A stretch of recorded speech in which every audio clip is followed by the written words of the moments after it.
Hey, what's going on? It's your boy Turn Me Up June. And Summer Nice. Man, Carolina Backyard still local. What's going on? Y'all already know what the twist is, man. Feel free to drop down into the comment section, interact with us. Yes, sir. Share this shit, drop it into them groups. Let them know it's real. Yeah.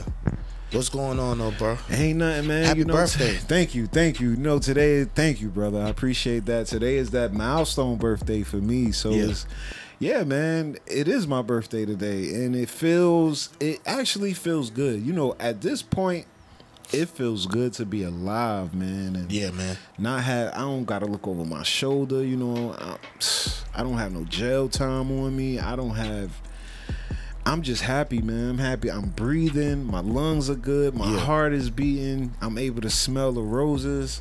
My legs are working. You know, I can still count to 100. My blood pressure is good. You know what I'm saying? So you are 40. I'm the big 4-0. Big 40. I'm the big 4-0. That's amazing, man. Big 4-0. Listen, y'all. I mean, to be 40 years old, man. 40-40 club. I tell you what, man. That kind of brings me to something like, I mean, it's amazing to be able to live. I mean, for one, let's start from here. It takes a lot to be black in the hood, growing up in the environment we are, to reach 40. It takes a lot. It takes perseverance. It takes patience. It takes minding your business, staying out the way. It takes a grind and avoiding so much conflict that it's like almost damn near impossible. That's a fact. To be 40. And That's a fact, I've always made this analogy, I swear on this, but I look at black folks like the turtles of the ocean. You know what I'm saying? Right.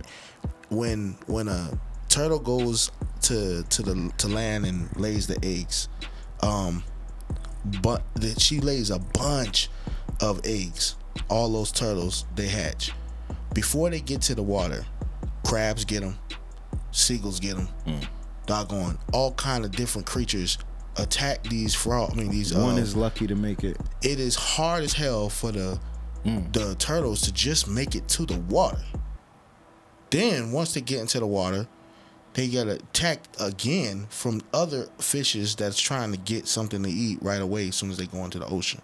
Right. So out of all of those eggs, only a fraction of them are able to grow and live long lives.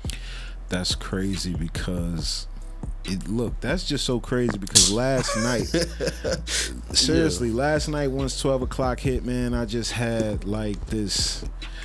First, let's take a birthday shot, man. We got a little birthday shot, man. Sir. If y'all trying to get y'all mind right, jump into the Crown Royal. You know what we doing. Man. We off the Crown Royal today. Like I said, today is a milestone birthday for me, but it's crazy because last night I thought about it. And, you know, some of the friends that I grew up with from 12, 13, 10 years old, and, you know, some of us died off at 16. Some of us died off early 20s, you know. And sitting here at 40, it's like I think back on that, man, you know, and I really be like, damn, man, you know, I feel like one of those turtles, like, you know, damn, I'm one of the ones that made it. You know what I'm saying? That's difficult. This like a lifetime. Being 40 and coming from the ghetto, coming from the hood where, man, the inner city streets, man, listen. It's difficult. 40 is 80. Can you imagine? Man, it's like a lifetime. It's a blessing. It's a blessing. It's a blessing, man. And that's where it's all plugging down to. So now that we then gave y'all an analogy on what it is for a black man to reach 40 years old, look at the beauty of it. Just imagine how beautiful that is. And then ask yourself this question. Can a 40-year-old still do music? I appreciate all the birthday shout outs to everybody too. Can a 40-year-old still do music and not be rich? I mean, because we gotta cancel out the Jay-Z's, we gotta cancel out the Jeezys. I mean, we gotta cancel out the Gucci man. Are you still relevant? It really depends on your talent. And I mean, but you after are a certain talented. age, I really think after a certain age, you're doing it for you. You are, and you we have don't like even care no more. True, You know? And true. so, but I feel like I have that like soul. I have that soul fan base where they just gonna rock with me. It's like a Nas. You know what I'm saying? It's gonna be Simon Nice fans at 60 years old. but because that's always been the stigma, you know, Right. is that. But I feel like we living in a time Where it don't matter. it don't really matter no more. That shit don't matter And the no reason more, why right. is because you can actually generate your demographic. So if True. I'm doing my music, I'm not gonna do my if you're doing any type of advertisement, you're not gonna actually doggone to set your demographic to 13 to 18-year-old. You're gonna go for like 25 to 35 or Right. something like that, or even 35 to 55. You know what I'm Right, saying? Like right. you'll set your demographic. Don't people, because you know we still, even though we're older than you guys are, I mean maturely wise, but we love music. I mean, it's so. I'm 36, Right. and I love music. And it doesn't have an age. And it doesn't have an age Yeah, to right. it. It doesn't spoil you. Music doesn't expire. It don't have an age to it. And it's all about it's all about who you're feeding with it. Right. It's You your know what I'm saying? demographic. Because you could have a 16-year-old kid that can hear Tupac for the first time, And that love can it. hear Nas for the first time, and he's inspired. Right. You got kids right now that's in their 20s listening to Jay-Z. That yeah. You know what yeah. I'm saying? You got the little Dirks, you got the little babies, you got rest in peace Nipsey Hussle. These guys looked up. I mean, to Jay. Lauryn Hill was one of my doggone idols. Doggone That's another Erykah Badu and That's all of another them. one. Like DMX and all of them. Those were my idols growing up. Yep, You know what I'm saying? I don't feel like music really has an age. I really feel like it's all about who you're feeding with it. And like you say, at this time, like we in 2023 is Yeah. considered future. We, you know, for some reason we older, but we are considered millennials. Right. But I feel like we even us, we've been inspired by those who are older than us. Right, No right. one is really inspired by people who come under them. And like I said, not only that, but it's like you got some music that inspires the drama or inspires crime or inspires gospel or inspires, like, it's just picking and choosing who you want to. But it's that cool to say. I actually saw that on Facebook where a guy posted, he was like, yo, if you still 40 and you rapping, you know, you need to stop. Like, you need to stop that bubblegum rapping. I tell you that much. right. If you on that bubblegum rapping, you 40 years old, and you don't have no chill, substance yet, right? Yeah. Okay, Yeah. that I understand. like that. I can get that. I feel like that. We ain't gonna be sitting here talking about no doggone just hippity happity. So You know, and that's crazy because you got to look at artists like NBA YoungBoy. So when he turns 40, you're no longer a YoungBoy fan. When Jay turned 50, you're no longer a Jay-Z fan. You still a young boy fan, but the problem is with calling yourself young is that we age, we get older. Right. You're not young forever. We're not. We get older. So he'll have to change, like Lil Bow Wow changed his name from Lil Bow Wow to Bow Wow. Right. Lil Kim or whatever, of course, doesn't look she's little, so of course it still matches her because she's little actually, but she's still older. You know what I'm saying? These Lil Wayne or whatever, he's getting older. Like, you can't keep the little. Sometimes can affect We still you. got the Lil Boosie. We still got Lil Boosie. We still Lil got Lil Boosie. Boosie. Don't want to let it go. Lil Boosie. Speaking of Lil Boosie. I mean, but he's little. He's little framed. Speaking of Lil Boosie. Oh man. Go ahead. Speaking of Lil Boosie is in the news again. Man. For any of you who don't know, well, anyway, this is definitely public record. Lil Boosie is in the news again. Well, he's made Frontline again.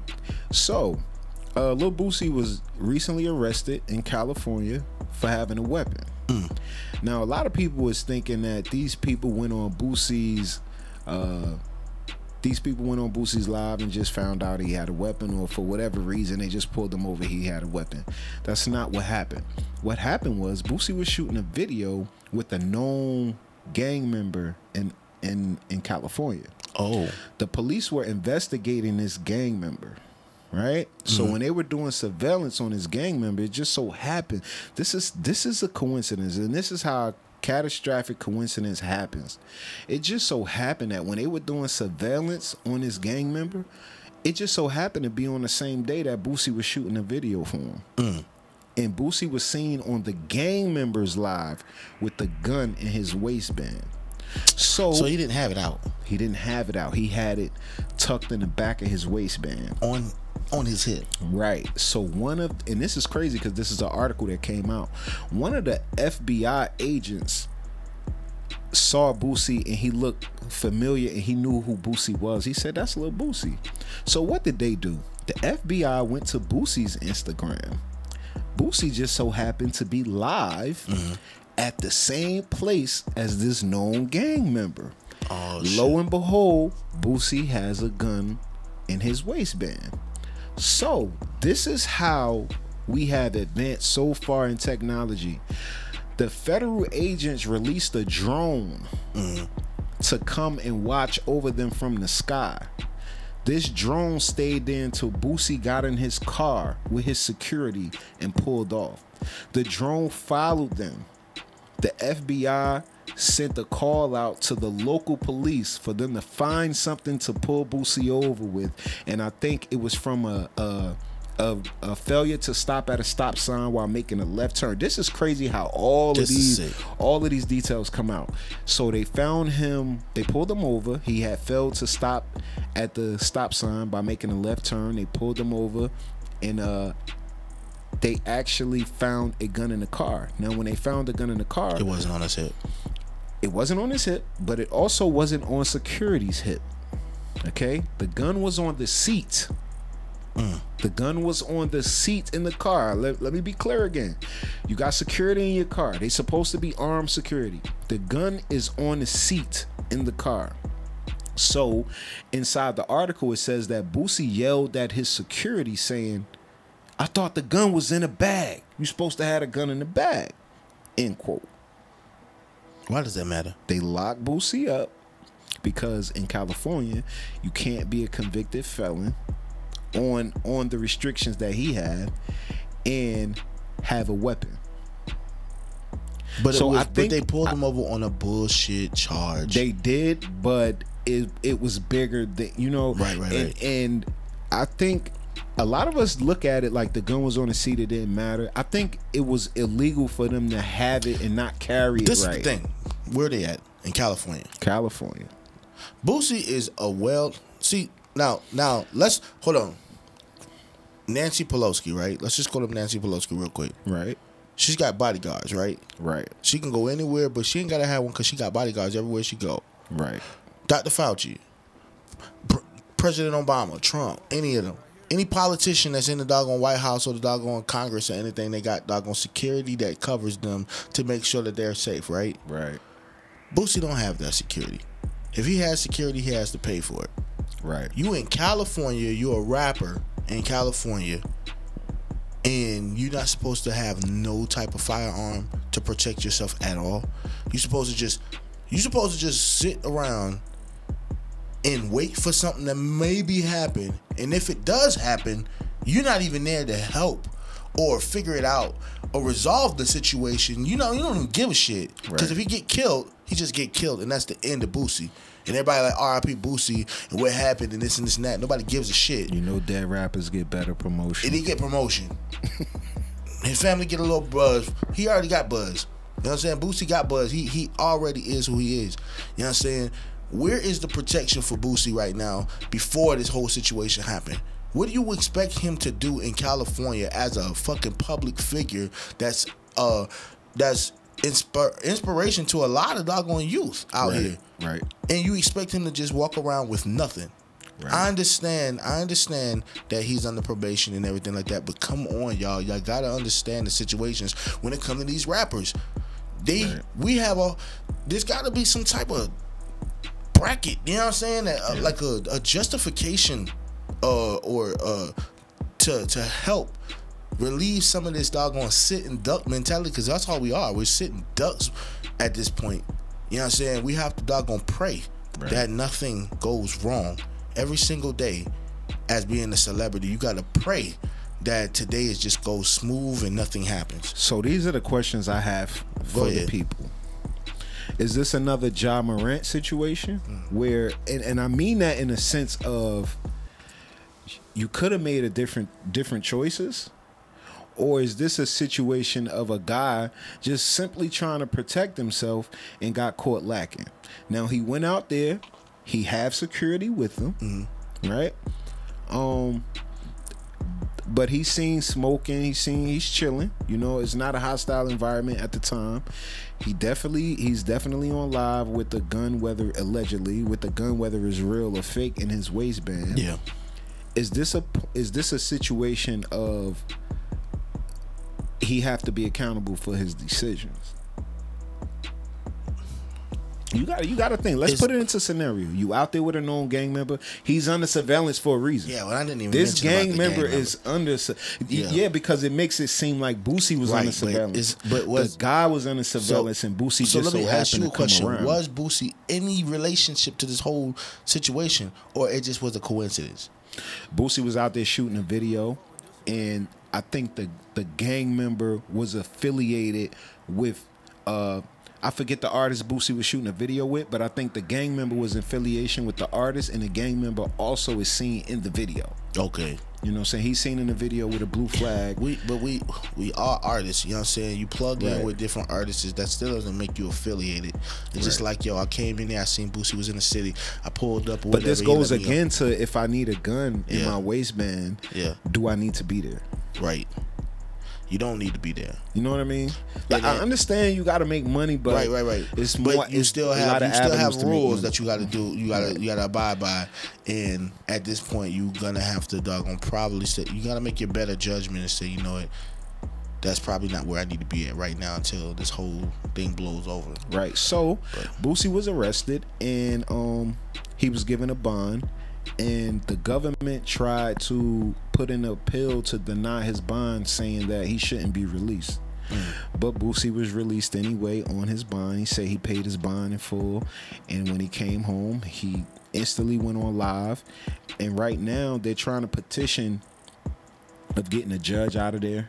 Yeah, that's over his case. They're trying to petition that, but I feel like this is just one of those situations, like it's very difficult and it's a sticky situation. You come too far to go back. I feel like once you put yourself, you know, Boosie do a lot of Vlad TV interviews. You know what I'm saying? And he voices his opinion about whatever. You know what I'm saying? Which is cool. But you have to understand when you're under the eye.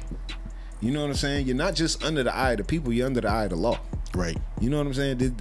This ain't nothing new. You got off death row for whatever reason that you were on death row. Right. You know what I'm saying? The person that you was on death row. I'm not following his whole story, so I don't know the whole death row situation. So the person you were on death row with, he's still locked up. Yeah. You know what I'm saying? That ain't got nothing to do with this situation. Though. But that puts the law eye on. First of all, they feel a way about you getting away. Right.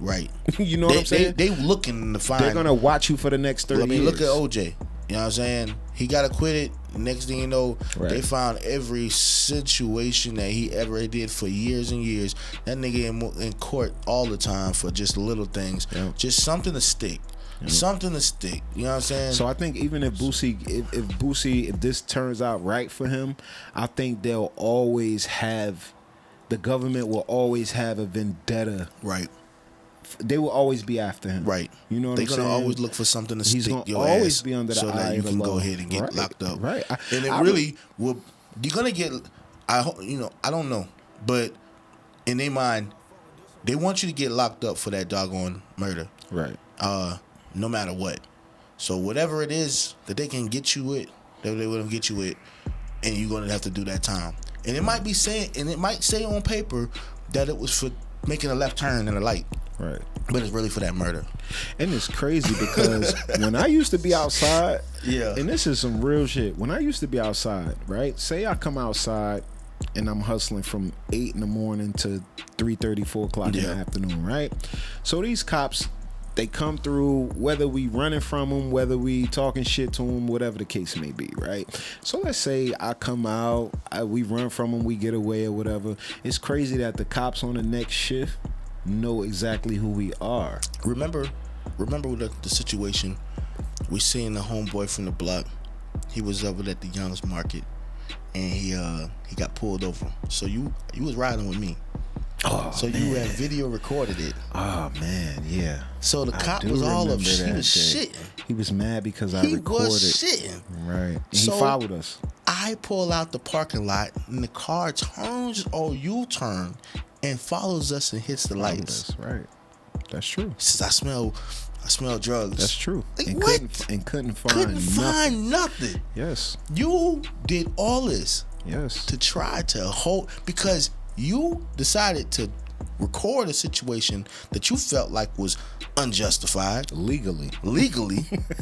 They make a fucking U-turn at the Young's Market. Retaliation. And drag our ass up the road off of Manning Ave. Pull us out the car. Call back up. Search the car. Interrogate us. Yes.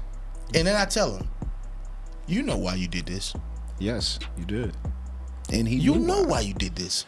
And he knew why. Actually, Sharkhead. It was actually Sharkhead. I'm telling you, these motherfuckers hell now. Yes. We definitely went through that together. I almost forgot about that. Yeah. We definitely went through that together. And that's another prime example of, imagine if we were hustlers at that time. Mm-hmm. You know what I'm saying?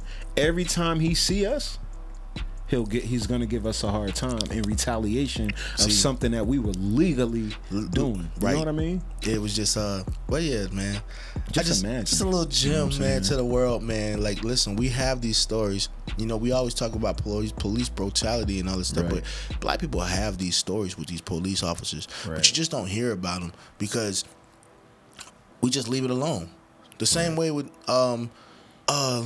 I know the rape case with doggone Trump and all that stuff or whatever, because she didn't bring it up right away or whatever, she swept it under the rug. You feel like it never happened. But, the same way with us black folks or whatever, when we have these police situations or whatever, it happened. We don't got to document it every single time and write a whole book about it. But it did happen. Right. You know what I'm saying? Just because, but it's not public record. That shit will never be public record what happened to us. You know what I'm saying? But it did happen. And it'll be swept under the rug. This is what I want to ask you is, because this is a very important subject I wanted to speak on. What do you think about the black on black police brutality? Man. Because I know coming up where I came up from, I wasn't bothered by white cops. It was black cops patrolling my neighborhood. And you know what? And it seems like that even still to this day. If I get pulled over by a white cop, predominantly, most of the time, I don't have as much of an issue. If a black cop pulls me over, he's gonna cuss almost like me he out. got a vendetta against you. He gonna yell at you. He gonna drag. He gonna slam you on it. I mean, I didn't get slammed on it. Listen, there's a couple stories that I had about police, but they'll just call you out your name and all kind of shit. They just talk shit to you for no fucking reason. And it's because of these body cams that we have nowadays that they probably won't do it as much no more. But they damn sure was doing it before doggone Trayvon Martin's murder. Before the whole doggone camera era. Yeah. These motherfuckers was ruthless. These cops was talking all kind of shit to you when they pull you over. That's crazy. And for the record, every time I witness police brutality on myself or some sort of corruption, it was always a black cop, just to put that out there. I've never really experienced police brutality or police corruption through a white police officer. Now I've had some have. I've had some police, like the whole situation that we had was a white officer. Right. And that was like the first time I ever been through that with a white. Normally they're black officers. Yeah. Most of the time. But this was like the first time I've been through it with the white officer. It was the black officer that was holding the other dude that had called it in. Right. That's true. That's true. But why do you think they look at it's almost like these black officers really have a vendetta, like they really have it out for the black community, for black guys in the community. It's because black officers, I'll put it like this: I guess because they grew up in the hood and they already know what they're trying to look for. But when you become a cop and from off the streets, you know what I'm saying, you can't keep the same mentality as I know these niggas is hell out here. Like, you can't have that mentality when you get into the cop area now. Just because you know how shit is in the hood, being a civilian, and then you say, well, I swear to be a cop or some shit, and then all of a sudden now I'm gonna protect my city. I'm gonna protect my cities. Then you start talking down on the people that you think are the problems, and it's not necessarily the case. Right. Because you got a stigma. You kind of have it's a, what do you call the word, like a stereotype that you think is the stereotype because you grew up around here, so you think that's the problem. Yep. So we walk with the stigma. Yep. That's true. Don't be that. I think that's the problem true, with a lot of black folks. Absolutely true. Yeah. So, man, just to for everybody to just be safe out there, stay humble. Yeah. Don't make any sudden movements. No, not even that. But listen, to the cops, I'm gonna tell y'all, I want to have a conversation with you.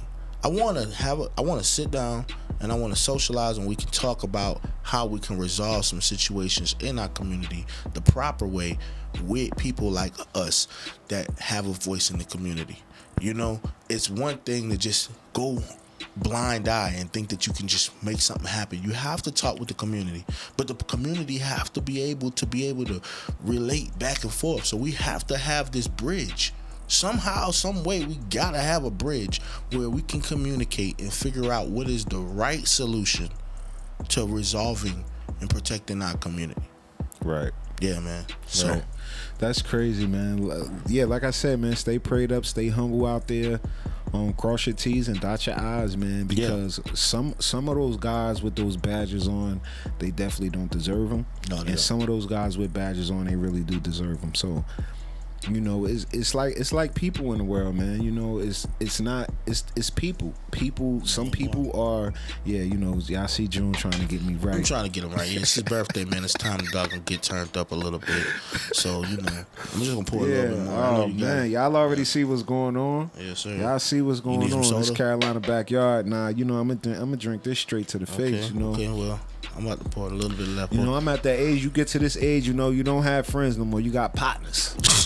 You know what I'm saying? This is my partner right here. You know what I'm saying? You get to this age, because you know, at this age, you know, like who's a goddamn partner. Yeah, most definitely. Hey man, let's talk about this whole situation now. We already had an update on the doggone whole submarine situation, right? And hold on, let me try to open that up. What? Well, okay, man. So they said that the submarine imploded. Not exploded. Not explode, but imploded. Where let us know what that means. An explosion, it would blow up, and it would be a loud boom, and you would know about it. And you'd be like, dang. Now an implosion is the same way, but it doesn't explode. It sucks in. It crushes. So that's what happened to the submarine. Wow. And so I can only assume when that happened, it was a sudden death. It was just like that, and they were gone. So much PSI. Pressure. How much pressure? I can't remember, but it was a really strong, like 400. 400,000 pounds of pressure or something like that. Which is an instant death. Is instant. It's almost like a tire only requires 50 psi of air pressure. And anything that, you know, if a tire explodes, how much pressure is in that tire? So just imagine that's 50. Imagine 400,000. Like, wow, that's how many tires? Like, God, that's a lot of pressure. Right. So, crush. Do you feel like that is okay? This is what I want to ask you. Do you think that is something that was meant to happen? Do you think think it's a conspiracy? No. I think the situation. I've seen some of his interviews, and he was a risk taker. He said that the only way that you can scratch the edge of evolution and like to reach higher heights, you have to doggone break rules, and you have to figure out different ways to innovate. And I can respect that. I really do respect that he he thought outside the box of how things could operate, not just the same way how you would assume to operate. I mean, I'm a computer, I'm a recording engineer, and you know, these older recording engineers, they've been using outboard gears and CLAs and all kind of different compressors and stuff that's outside, right, using big computers and stuff. So when they see somebody doing it off of a computer, it's like, hold up, man, you kind of like, that's not the proper way. That's not the way you're supposed to do it. But if it works, it works, and that's being innovative. So now you no longer need all of this big gear everywhere. That's just looks. You don't need all that. You can have a laptop and a microphone and just a interface, and you got everything you need. Right. Download some plugins, and you can doggone get a cleanup room, whatever. And boom, you in the game. So for him to be innovative like that, I salute that. But it was a dumb decision to ignore too many red flags. That's where he was wrong at. They had to sign these waivers before they even went down there. They knew the consequences, even though they went down. They did a lot of different dives, but this one didn't turn out the same way. And it was more like the straw that broke the camel's back. You took risks, you took risks, you took risks until the risk just didn't work, and it happened. You know, so I'm sorry that it happened. For me personally, I seen a lot of memes and I laughed at a few of them. I mean, it was funny. Some of the things like, dog, why would you use a controller? That's what I wanted to ask you too. Like, you see the world we living in? Yeah. Where that became funny. That's the thing. Death is humorous now. It is funny now. It's like we've gotten so cold-hearted to the point where, I mean, if you didn't die, it's not as funny as it would be if you got killed. You know what I'm saying? Like, if you got killed, then that's even funnier. You know what I'm saying? Like, damn, if he had came up, the joke is on us, you know. Oh, he lived? Oh, shoot. Like, yeah, it would be a miracle. But you how do we go from that to laughing about somebody's death? Yeah. It's just like, it's a tragedy. And what was it? 4 rich people? 5 rich people? 5. They spent like $250,000 per person to go on that trip, and the son only went. I don't know if he wanted to go personally, but his dad was with him, and they did it because of Father's Day, so he wanted to go down there with his pops. And wow, if you could spend that much money to go in the bottom of the ocean, you know. Listen, man, it's you know, you damned if you do, you damned if you don't. You got these people, and you can't tell nobody what to do with their money, man. No. You know what I'm saying? And it's just crazy that a lifetime, or you know, a lifetime of innovation, a lifetime of inventors are gone. Yeah, because they could have paid for automation. They didn't have to go. They could have automated that and had that thing go down there on its own. Yeah, right? But they really wanted to see the experience. And like I said, they were experienced divers. It's not like the first time that they ever dived at, you know, in those depths before. It's just that was the location that they were going to this time. You know, so it is unfortunate, and you going that deep. First of all, what the fuck is so special about the Titanic? One of them, that was his descendant. That was his actual, like, one of the people that died in there was actually one of their grandfathers or whatever. So it's like, that's your great grandfather, something like that. You know, imagine. Let's just put it in perspective. We know a lot of slaves then got, you know, right. That drowned it in the ocean. Right. If we knew where the grave site was, where our slaveries, our ancestors, some of the slaves were drowned at, if we knew the location, you think we'd go? If we had a chance to see it, and we knew that there was something or technology that could actually bring us down there to actually see the grave site of our ancestors, would you want to go? And would you take that risk? Personally, no. Personally, I don't care if the trip is $1. I don't care if it costs $1 on a ferry to get there. Man. No. No dollars. 50 cents. No. No. What the fuck? The fuck? I get scared of the dark when it's certain. No. We talking thousands of feet below sea level. Yeah. What I'm doing down? No.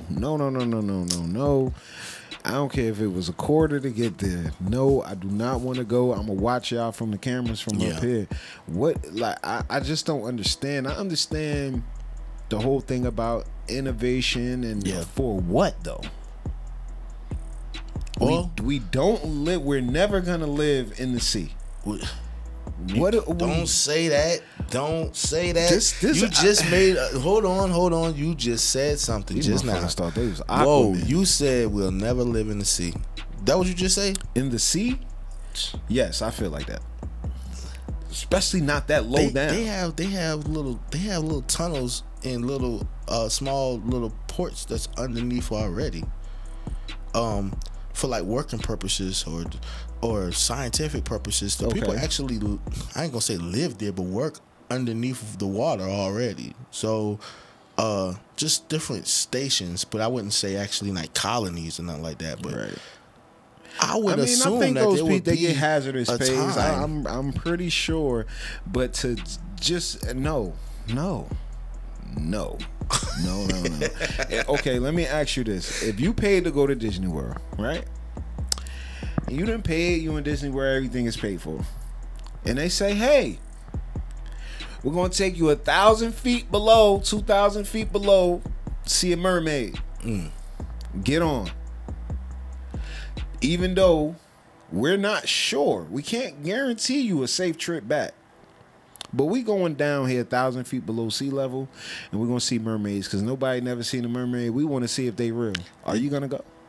Would you send your children? Like you say, if it's $1, unless I know. See, the thing is, I would need data. Me, I'm a data person, so I would need data. Right. How many times did you go down there before? How many times did you ever come back up? Right. And using consistently, because not for nothing, aviators were the same way. Aviators with planes, there's been many planes that have been on the sky, and you trust them now. But when they first started, people didn't trust them, and people were dying. So anything worth taking risks or whatever, you do it enough times or whatever, you find out the flaws in the situations, and you make the changes. Right. But somebody has to be first. It's just somebody has to be first. If you had to choose one to overcome, would it be air, which is a plane? Would it be fire, or would it be water? Or space? Well, yeah, that's considered air. I'm talking about going to the moon and back. Would you trust it? No. I don't want to go nowhere I can't breathe out of a tank. You got to go to the moon. I want to be able to breathe on my own. I can't breathe when it's too hot. Back. That's the difficult. I have to be in a tank. I'm gonna counter that question with: would you rather be lost underneath the ocean? Somebody had made this. Y'all respond to that question. Would you rather be lost in the space ocean or the space or underwater or below sea level? Space or below sea level? Which one would you rather be lost in? Or a burning building. So we're gonna do fire, water, air. Sheesh. So would you rather be lost in a burning building trying to find your way out? Would you rather be lost in space, or would you rather be lost trying to find your way out the building in safety? Right. Well, back, yeah. Trying to find your way back, or would you rather be lost below sea level? Feel free to drop down to the comment section. Let us. Like Jaheim, I'm trying to find my way back. Yeah. So yeah, would you rather? Y'all drop down to the comment section. Let us know. That's crazy. Which element would you choose to? You know what I'm saying? Which element would you want? Number one, I have a problem breathing when it's too hot. I don't want to go nowhere I can't breathe. But in all those elements, it's going to be hard to breathe. Right. Fire, smoking fire, you can't breathe. Find your way out, find your way back, or find your way up. Which one would you choose? Shit. I guess in a burning building, I could probably find my way back easily. Burning building. But I don't want to be choosing burning. water. I don't choking to death. I have a fear of water. Yeah. I don't know water. Suffocating No water. with water is that's got to be the hardest thing. I think I would rather be in space. Asphyxiation. I probably take the burning building. I would take the space, and the reason why I would is because if I know that I am lost in space and I have the doggone suit on, and I know I'm gonna die out here, I'm gonna take my helmet off fast, and then you're gonna implode. Right? No disrespect. Right, but it's like that. For one, I'm gonna freeze, true. and for two, ASAP, and for two, I'm gonna implode. So it's like I'm gone. Yeah, you're gonna perish. I'm not gonna worry about.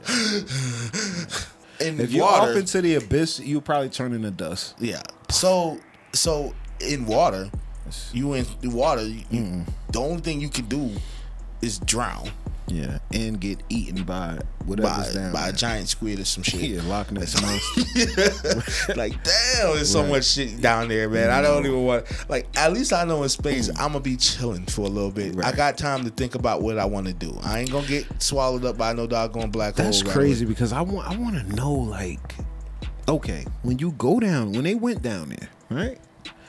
They know how much oxygen they have. Yeah. Right? What is the thought process when you're on that last hour?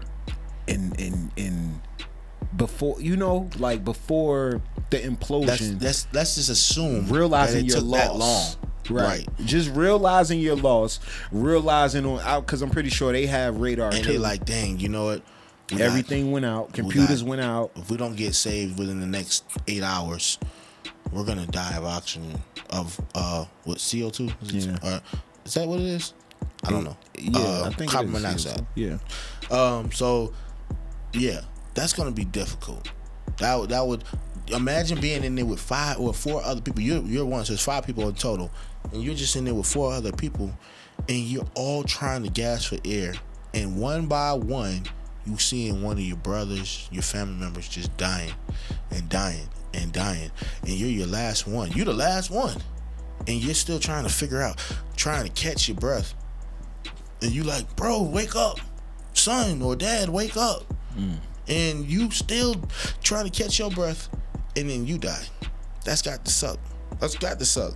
Yeah. So that would be hell. Rest in peace to everybody who lost their life on that expedition. Condolences to their families, because nobody deserves to go out like that, whether you ignore the red flags or not. You know, for some reason, I have a feeling that they thought maybe they were doing it for the better of mankind. Yeah, right. Yeah. So what I will say is, you know, condolences to their family, because Most they had definitely. children just like the rest of us.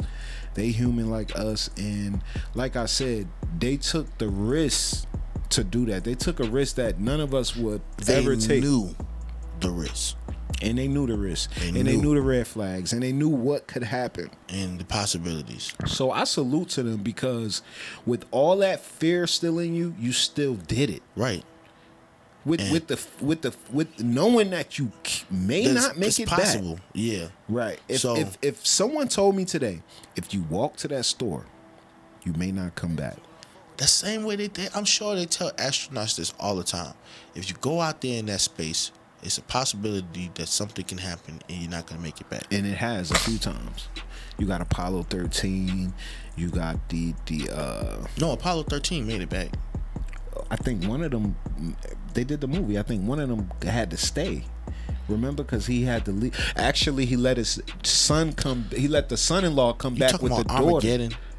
No, that was Armageddon, man. Is it? That's Armageddon, man. Okay, which is the one with Bruce Willis? That's Armageddon, man. Okay, Armageddon. So which one is Apollo 13? Apollo 13 is when they had to come up with an idea to stay warm, so they doggone built this doggone this thing to try to. They were running out of oxygen. They had to preserve it. Okay, I thought that was Armageddon. Okay, and, I'm sorry about that. They right, ended up right. finishing the doggone mission and coming so back. Armageddon. They had to turn off all the lights and they had to turn off everything to preserve, to try to figure out how to get back. I mean, it took genius and precision. It really did. But the mind works like that when your life is on the line. Man. That was an amazing movie. If you didn't watch it, watch it. More percentages of your brain work when your life is on the line. And if they hadn't done it the way they done it, then they could have been lost in space, and they would have drifted out there into the abyss forever. That's got to suck. And other astronauts have been drifted out where they never came back. So. Yeah, but you know the risk when you go into outer space. You know the risk, but you take it anyway for the strive of mankind, the strive for trying to innovate. So, like I say, man, it's explorations. It's part of explorations. When you go into the mountains and you climb those mountaintops or whatever, you know there's a risk that you're gonna short out of breath and you're not gonna be able to get enough oxygen. You're gonna die. Anyway, you know what I'm saying? But they try and they reach the top, and it's such an amazing experience. It's about being doggone an explorer. So, you know, shout outs to the families and more power to even anybody else that does try these things. It doesn't help that we laugh at Black these things. people don't take y'all ass in no submarine down in the water. We not water people. We don't really you know what I'm saying? Just be accountable for your actions. We don't need to do all of that. You know what I'm saying? If you want to know what's going on in the water, throw a rock in there and see how it sinks. That's what happened to your ass. Rocks don't come back up at all. You know what I'm saying? At all. They don't come back up. You know what I'm saying? So no, we are not water. We are not water. They're not people. buoyant. You know what I'm saying? We are mammals. Man. Okay, we deserve to be on the land. A dolphin is a mammal. It really is. That's why it comes up for air. If you keep a dolphin down if you keep it down too long, it'll die. They'll drown. Yeah, right. So it needs air. They don't have gills. No, yeah, so a dolphin definitely needs air. These are mammals, but you see how God works. God works. Beautiful. God. It's beautiful, man. I'm telling you, it really is. The creation is. We strand in the balance, because man. We could go down there in a machine and implode, and you have something simple as a fish down there. No problem. No problem. No problem. Breathing, eating. That's the creation and the fact that we are able to, like I said, man, the way the world works is like it's a miracle in itself. A fish. The way that we never drift off from gravity pulls from the sun and from all the doggone different planets, how they just strand together and work for billions of years. It's just like how can you win all of these asteroids and everything and we never get hit and we just live on and live on? That's an amazing fleet in itself. It's really a miracle. But like I said, man, not to go too deep, man, what else is going on, man? Okay, man, we're gonna talk about the blueprints in hip-hop. Okay, so when I say the blueprint, what I mean is the strategy, the direction, the pattern we take to be successful. Is it cool for a local artist? Well, I'm not gonna say cool, but how do you feel about a local artist using the blueprint of an artist that's rich, that's already made it, also already made it? I feel like the blueprint, once somebody, this is how I feel. And we speak, this is for you guys. This is for you local artists. This is for you taking the blueprint from somebody else. Using blueprints, or who, you know, whether you're being successful with it, whether... All right, what was the blue... Go ahead. I'm sorry. Whether you're being successful with it, whether you're not being successful with it. You know, I will use an artist right now, for example. I will use Jace the Reacher. The reason why I use Jace the Reacher is because Jace the Reacher, his blueprint seems to me, in my opinion, his blueprint seems to be not only consistency, but his blueprint seems to be wherever his message is leading him, that's the direction he goes. The direction he's going, and he's on that train regardless to whether, you know, CMG is on it, whether whether we on it. Right. This is the train that he's found riding. his lane. Right. So he's doing. But Soulja Boy. Okay.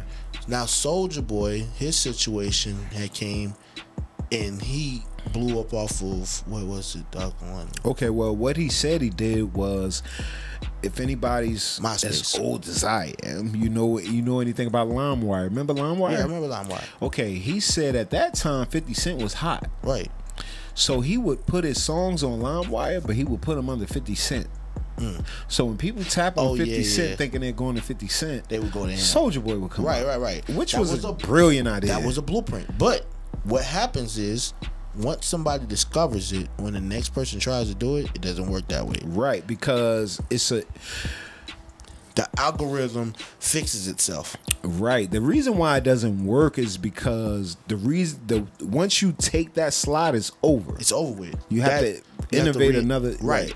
Because like I said, it's like a bandage. There you go. It fixes that situation. He just so happened to be smart enough loophole to jump in that slot. Not saying that he knew at that time what it would do, but he just tried it. There you go. And he was the first to try it. So because he was the first to try it, became a part of his pattern. So for instance, when you go, okay, so Soulja Boy, for instance, for me, what Soulja Boy did is the same thing we see now today, where we click on a link. Yeah. And it leads to something else or somebody else. You ever went to somebody's music and clicked on a link, and when you clicked on the link, it wasn't that person? Yeah. Oh yeah. I feel like Soulja Boy laid the ground for that. Even if you're clicking, let's say I'm a chef in my part time. I'm actually a chef in my part time. So sometimes I'll click on a recipe. Yeah. That recipe will lead me to a chef's event. Right. You know what I'm saying? Like, I just went there for the recipe. I just went there to watch you make it or to get your recipe. But me clicking that link, it led me to, hey, you want to be a member? Yeah. Be a member. Click on this and get a membership, a $10 membership for chef such and such. Follow his page. Wooty, wooty, wooty, wooty, wooty, wooty, wooty, wooty. And you got to listen to all this stuff before you get to the actual recipe. See, so I think Soulja Boy led to the ads too. Because you have these ads now where you go on something and you watch it. You have to watch it. And then an ad come on. In order for you to finish watching what you're watching, you got to go through this ad. Right. That's how you do it. You set your ads. Your ad could be on toothpaste. Right. Well, that's what I'm saying. So like, I feel like brilliant. When it comes to like artists that are really, really jumping off, like Polo and Count Up and all of them, right. I think that's a perfect way. I want to get into that too. That's a perfect way. To talk to that. Shout out to Polo. Shout out to Count Up. Yeah, that's a perfect way to make them, because they're gonna watch your video anyway, right? You just drop a video. They're gonna watch it regardless, right? Because they interested in you. But before your video, as soon as your video come on, before the intro even gets off, before it goes to your first verse, a commercial comes on, right? And you gotta watch that. Then it'll finish out the rest of the song. Right. If you did that for your music or whatever, and you made it to where it has to be like that, you get paid for that. Right. Easy. So, what I want to know is, before I even speak on it, I want y'all to go, and we'll come back on the next one and we'll talk about it. I want y'all to go down to the comment section, even if you can, just give a short thing of what your blueprint is. What do you use to actually, I don't want to say get noticed, but what do you use to draw?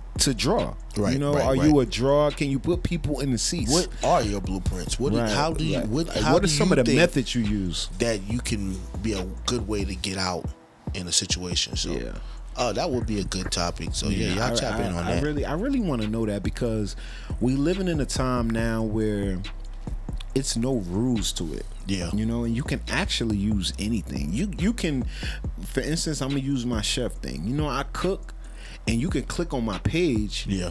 And a song will come up before I start cooking. Right. We living in that time where it's cool. Like, really, we're living in a time where if I had a shampoo that I just created, and I'm doing music, and when you click on my link to go to my Apple Music, an ad come up from shampoo. Right. Like, oh, Rapper's Delight shampoo, whoopty whoopty woo woo woo, and then the song come on. Right. We're living in those times where yeah. nothing is, it's not considered a wrong. You know, it's whatever you're doing for you, right, that fits you, that you feel like is, whether it's advertising you, whether it's getting your name out there, whether you know what I'm saying. Yeah, it's like June 2nd. It's like June 2nd Studios, and then when they click the link, they see interviews. Yeah, you know what I'm saying? Like, oh, he don't just record artists. Nah, he got interviews. He got this and that. So it's like, wow. You see what I'm saying? When they go to the YouTube page, so is that considered a blueprint? Yes. When you put the link, if June do a song, right? Let's just say you do a song, right, for somebody, and the song is hitting. Let's just say you do a song for Cannon Chinchilla. Yeah, the song is hitting, and you put the link up there. Just put the link. Yeah. You don't put anything else. You just put the link.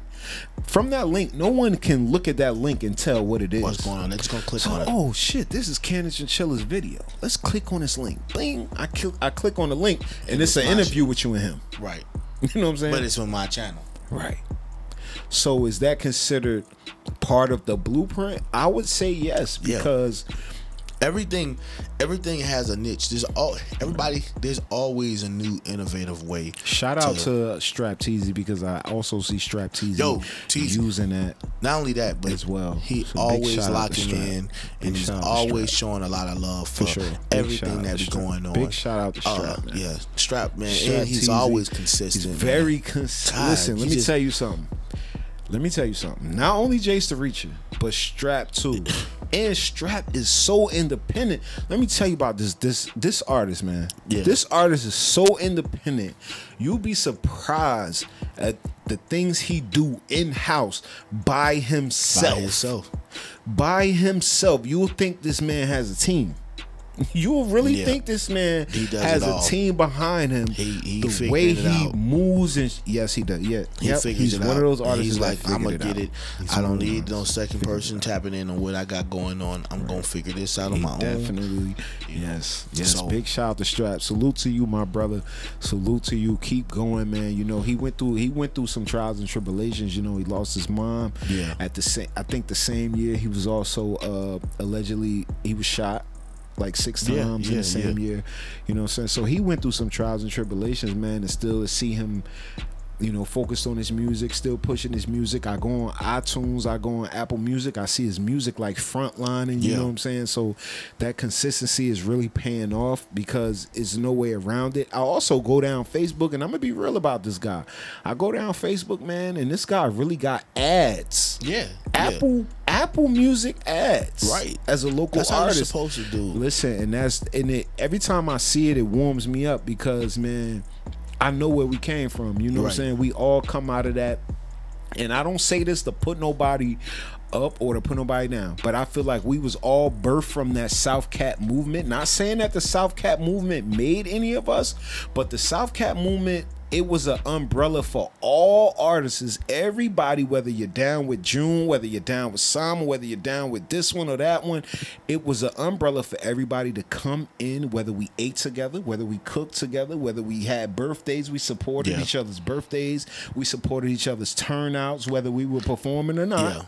You know what I'm saying? Shout out to OG Los. Big shout out to OG Los. You know what I'm saying? We all was able to come up under that umbrella and be a family, man. And it was never about, you know, we never individualized it. I met Remy Ma off of Remy Cartel. Man, y'all dollar. Yeah, I met Strap Lotto. Yeah, you know Lotto. What I did. Strat Teasy. Yeah, Deuce Brown. I met all. The list goes on and on. Phoenix. Catchy Onye. Yeah. You know, the list goes on. Me, like I said, I pull up through whatever. Everybody, all of us had network within that same circle. Man, shout out to the whole South Cat family. Yeah. You know what I'm saying? I remember, and it's crazy that we talk about that now, because that, as you can see, that brings a smile to my face, because South Cat movement wasn't music. South Cat movement was more of a location. And it was more at what was the bar that everybody was going to? Exclusions at the time. That was exclusive. No, it was 12 something. No, was it 112 Studios? V12. V12 Studios. V12. Big shout out to everybody. Shout out to V12. Shout out to that's where everybody that was in that doggone South Cat movement Daquan Amos, to. Like I said, Mike. Yeah, V6. Shout out V6.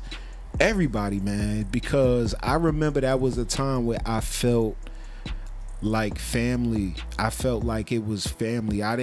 We all did music, but I felt like we supported each other so much, man. We did more than that. Because see, really? Like I said, we all did music, or we had the music in us. Because like I said, Remy, she's not a musician. She's more of a doggone promoter.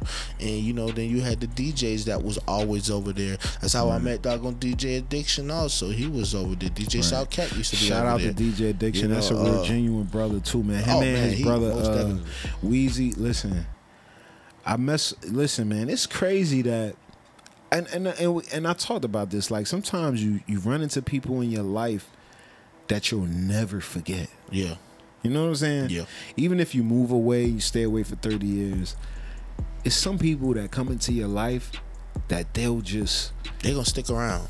Yeah, man, you'll never forget them. You know, and that's how, out of all the people that I had to sit back for me, myself personally. I was talking to my boy Kill, and we was talking, and I was like, shout out to our Kill killing shit. Yeah, man, dope. That's my bro right there. And me and him, I'll be arguing with him from time to time. And he one person that I could probably argue. A lot of people, he'll troll y'all all day long, but me, I can argue with him. I can literally argue with this man. That motherfucking crazy. I can cuss this man out, he cuss me out or whatever, and it just be that. Shout out to and 31, it don't be nothing man. else. Shout out to the 31 gang. You heard. We can have a hard down argument, and it'll just be that. It won't go nowhere else. Yeah. You know what I'm saying? There's certain people that you can do that with that the whole world can't do that to. Right. You know what I'm saying? And I've noticed that, here it is, like every time you turn around, somebody always want to have an opinion on your life.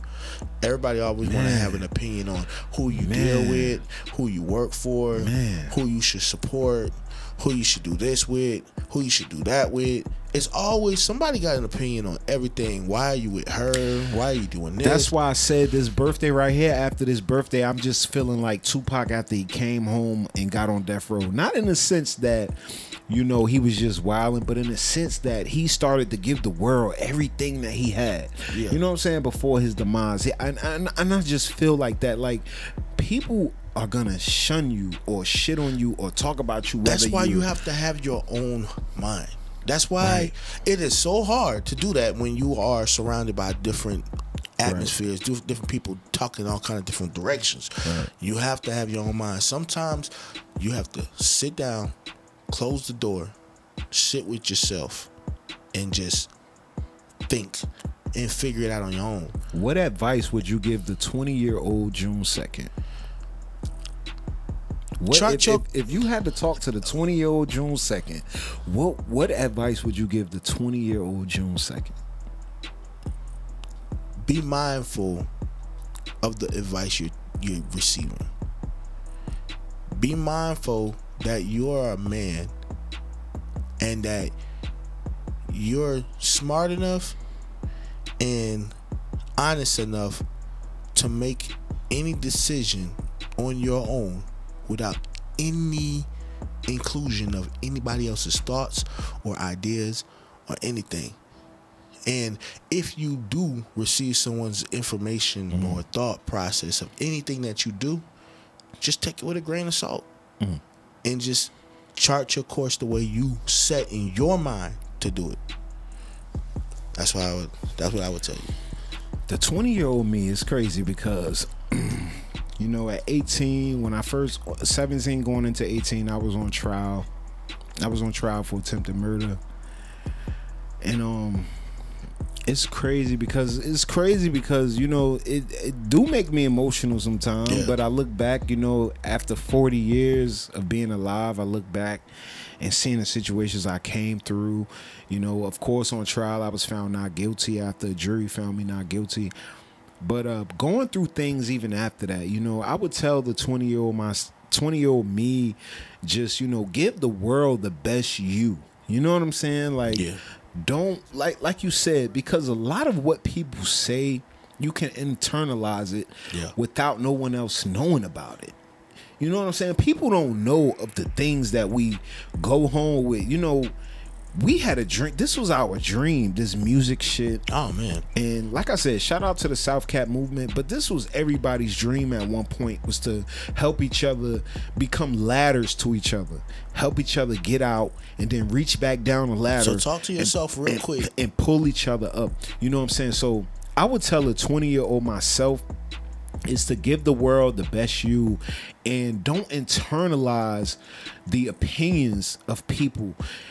Because, you know, we go home at night and we internalize this shit, man. You know, when you have a dream and the dream don't come to fruition, when you have a dream and the dream don't come true, when you have a dream and people don't support it in the way that you feel like, you know, when you going in and out of these relationships with people that you meet through music, you know, you in and out these relationships and you click up with these people and you click up with these people and you do music with these people and you fall out with these people and you make back up with these people. And, you know, we internalize a lot of people don't understand, as black young men, these are dreams that these are really pretty much all we had coming up. You know what I'm saying? Dreams of getting out through music, because this was the quick, fast way out.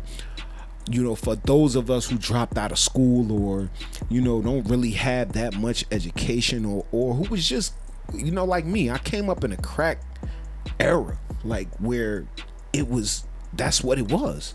You know what I'm saying? The people I looked up to, that's what it was. Let's be real. You know what I'm saying? So I would tell a 20-year-old me, just don't internalize this shit, man, and give the world the best you every day. Amen. Every day, give the world the best you, and don't hold back, man. You know, don't hold back. Don't wait and say, oh, I'm a give them this part of me next year, or when this album drop, or when this mix. No. Give the world the best you. Everything. Give them everything. Give them everything. Because at the end of the day, man, when you done and it's over, all they're gonna talk about is the memories you left. Right. You know what I'm saying? That's it. So if you gave a half-ass performance and then you died tomorrow, they gonna remember you for that half-ass performance that you just did. You got to give it to them the 100%. Right. The time that you was there. Then I remember even with the situation with the studio and everything, and they were like, "Oh, just give them this." No, I'm gonna give them everything that I got every single time you come. I'm gonna give you the final product that I can hear at that moment, right then and there, and that's how I'm gonna do it. That's too much. It doesn't matter if it's too much. I'm innovating. I'm going, and you gonna have it. Like I said. And I'm gonna stand on that. I'm one of the first ones that ever doggone mixed and mastered a song on a spot same day and only charge you for that mix. Everybody else is charging for the mix, or to record, then the mix, and then the master, and also doggone that master would take a week before you get back. I was the first one. Right. To push that, and you get the mix, the master version on the spot, same day, same time, before you even leave out the damn studio. I'm actually happy you brought that up. How do you feel? All right. I asked you, what would you tell the 20-year-old? Maybe I'm not the first one. I don't know. What would you tell the first one here locally? Listen, we'll go all day. We'll go all day talking about what we gave birth to. We'll go all day talking about what we gave birth to locally, in this city, and anywhere else.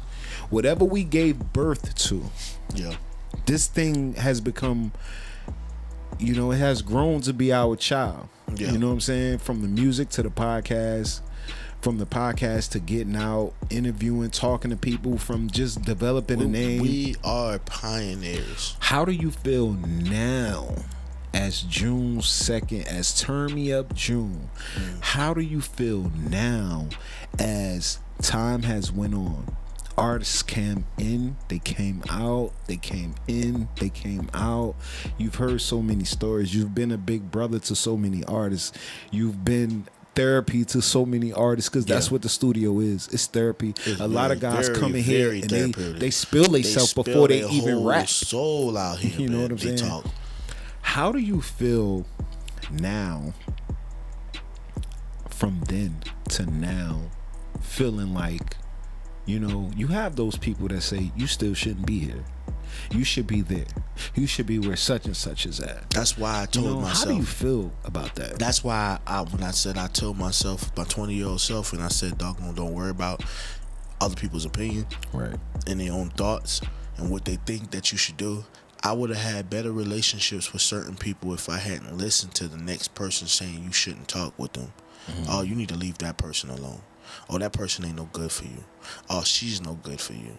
Oh, this and that is no good. Oh, man, maybe if you change up your studio to look like this, or maybe if you did, it was always something. And a lot of times I didn't listen. A lot of times I just continued to just focus on myself. But it was a lot of different times when I was listening.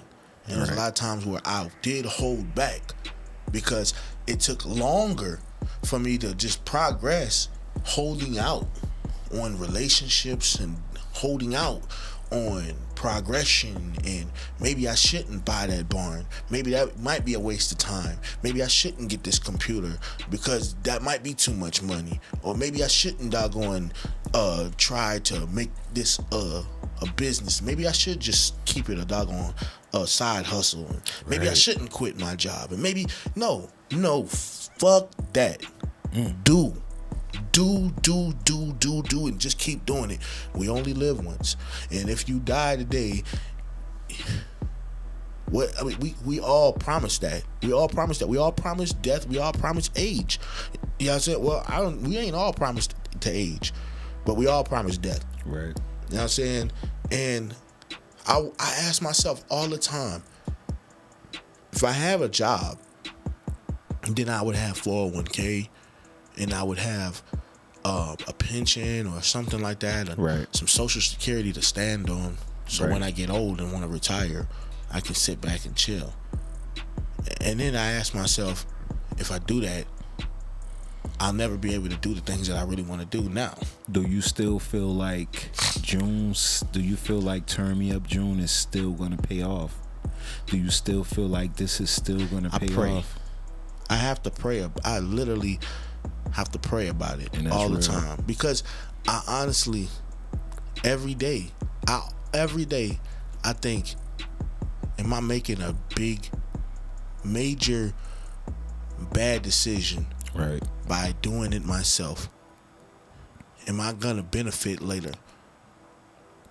I mean, because anything can happen, and then everything's up in smoke.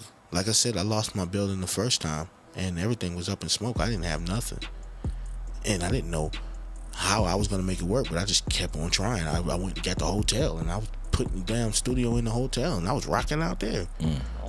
But I lost everything. I lost the building or whatever. I lost the barn. I lost everything. I didn't know what to do. I mean, it ain't like I got no insurance on it. It ain't like I got no 401k to doggone fall back on. It ain't like I got no doggone health insurance or nothing like that. I got nothing. I mean, I literally lost that, and then I lost my income. You know, I'm asking myself, well, is it worth it? Right. And my every conclusion I come with every single day is that it is. With a family at home. Mind you, with a family at home. With 6 kids. You know what I'm saying? And being married.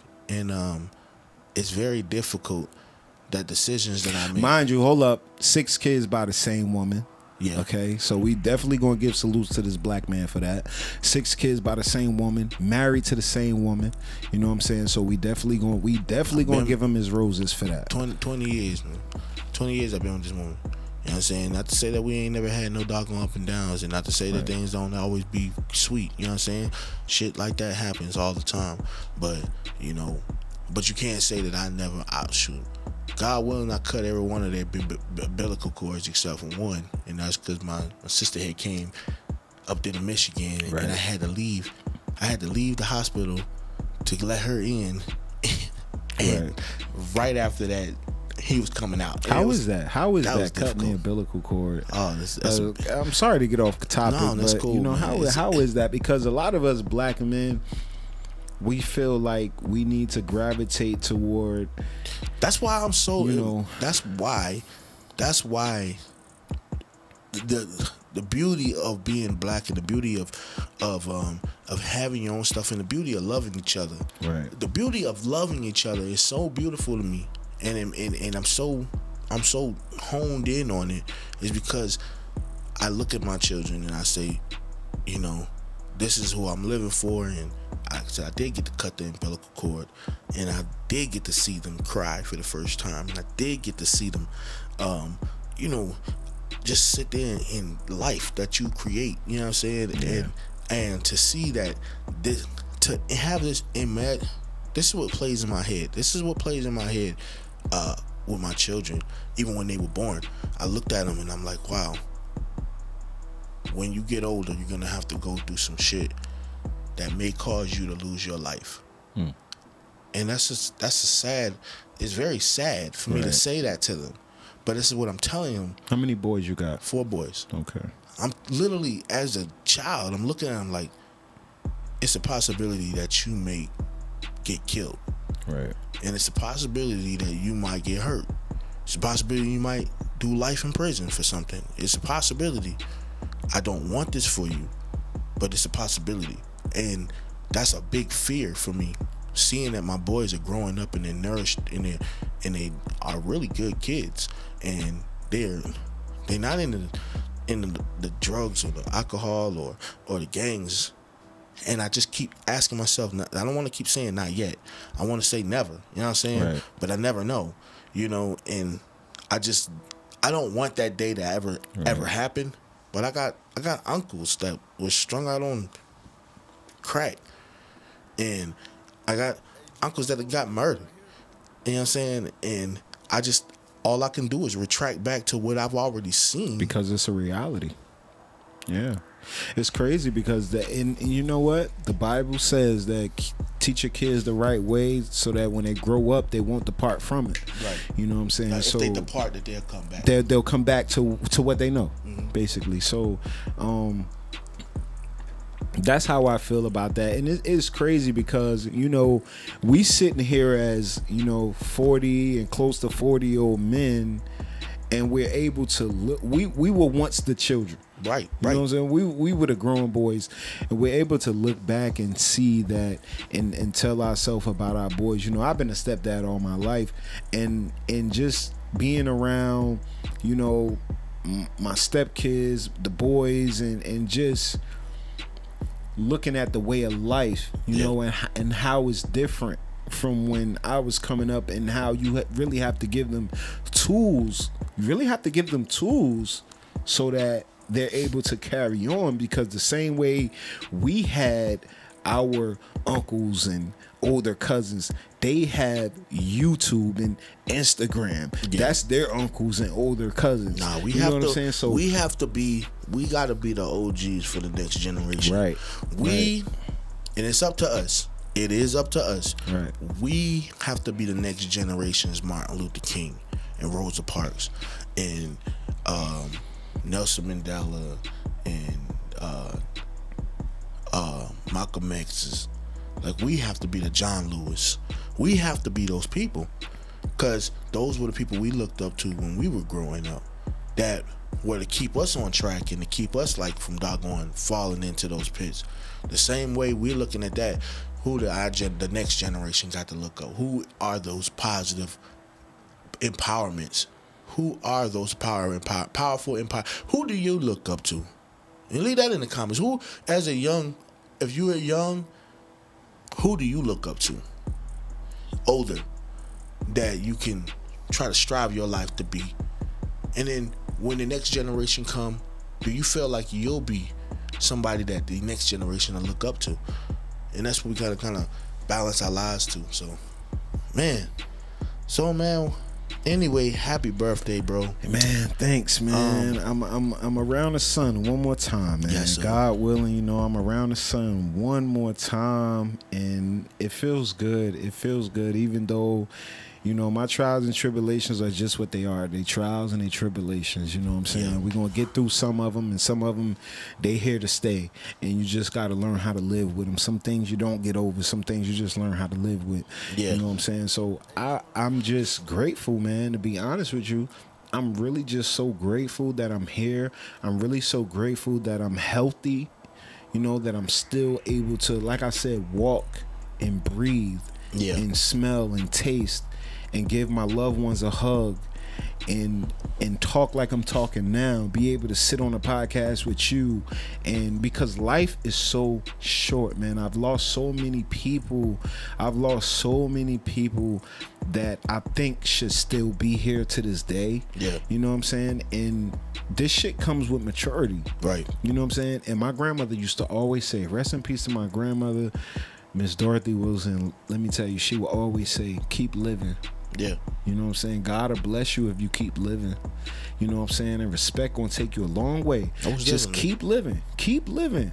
And God gonna show you. So I never knew that back then, what she was saying. I was just like, okay, this is just an old person just talking. But as I kept living, you know what I'm saying? As I kept living, I see. You know what I'm saying? I'm able to see.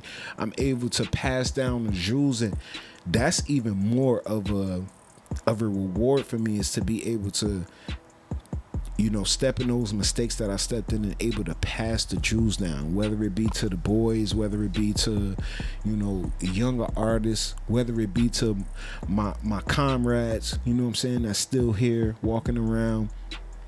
I'm able to pass the jewels down. I'm able to be, you know, a walking testament of what people may go through, right, you know, in the future. But I'm just blessed, man. I'm blessed to be able to say thank you when somebody says happy 40th birthday, right? You know, because it's a lot of people that they didn't see their 25th birthday. They didn't. You know, they didn't see their 16th birthday. You know what I'm saying? So I have friends right now. Rest in peace to Sade, Tafi, Bug. It's a lot. It's a lot. It's too many to name. Oh man.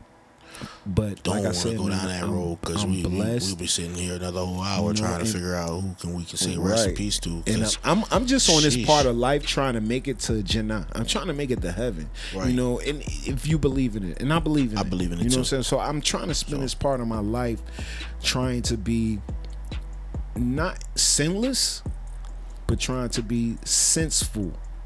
You know what I'm saying? Trying to have sense at what I'm doing to make sure is God said, "Be holy as I am holy." It's the right way. That's all you have to do. Try to live a holy life, man. That's it. I'm trying. You're not gonna be perfect. Do the right thing, man. Everybody falls short of the glory of God, but be holy. Try to doggone do it. If you can avoid the situation, if you can avoid the bad situations, try to avoid them. It's not gonna always be perfect. It's not gonna always work out in your favor. But I mean, as long as you stay prayed up and you keep on trying, you can get through each day. And that's the reason why we're supposed to pray every day. And that's the reason why we're supposed to say our prayers at night. And that's why we're supposed to wake up and say our prayers every morning, is because we're trying to ask God to forgive us for the sins that we did today.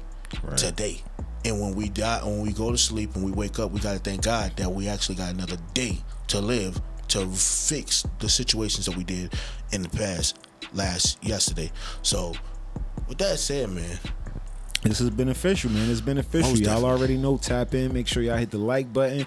Me and June appreciate y'all. Once again, this is my birthday. So, you know, we just sat here and kind of try to chop it up and drop some jewels on y'all just to see how y'all feel about what's going on. So feel free to drop down, interact with us. You know what I'm saying? We definitely going to get back.